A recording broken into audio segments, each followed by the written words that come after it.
relative or local maxima and relative or local minima. In this video, what we're going to do, we are going to talk about what the relative and local maxima and minima are. So let's begin. Let f is a real valued function and there exists a point c in the given interval of f. In order to understand this statement, what I'm going to do, I'm going to consider a function f, and that function f is defined between two intervals a and b, and the point c lies between a and b. So here's the function. As you can see, this is my x-axis, this is my y-axis, and this is my function. I'm considering 2 points a and b, and the function is defined between these 2 points a and b. There is a point c at which the first order derivative is equal to 0. It simply means that the slope of the function at that point is equal to 0. In other words, we can say that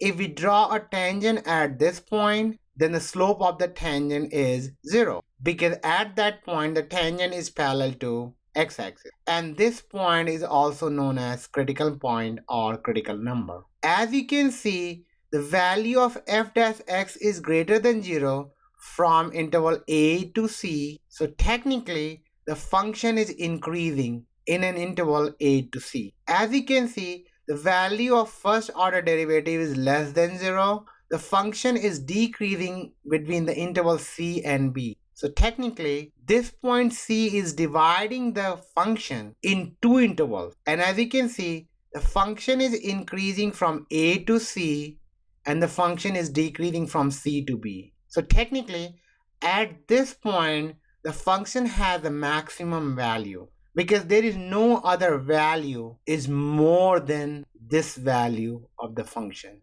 Let's consider case 1. fc is called relative maxima of f on the interval and has relative maximum at point c, fc. So technically, this point is the maxima of the function. And if we find the value of the function at this point, then that value is the maximum value, and this point c is the point of maxima. The reason why we call it relative maxima or minima, because we are defining the function within the interval a and b, and which is a very specific condition for the function. It doesn't mean that there is no other maximum value of the function. The function can have any other maximum value, and then that maximum value is known as global maximum value. So basically, what we're doing, we are trying to find the relative maxima or local maxima of this function in this given interval. Case 2.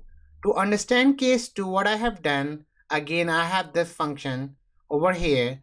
This is my x-axis, this is my y-axis. I have 2 points a and b, and point c lies between point a and b. As you can see, f dash x is less than 0 from interval a to c. So basically, the value of the function is decreasing, and f dash x is greater than 0 in the interval c to b. So technically, what we can say, the value is decreasing in the interval a and c, and the value is increasing in the interval c and b. And this point is also known as critical point or critical number. The value of the function f is minimum at this point, so this is also known as point of minimum. Case 2.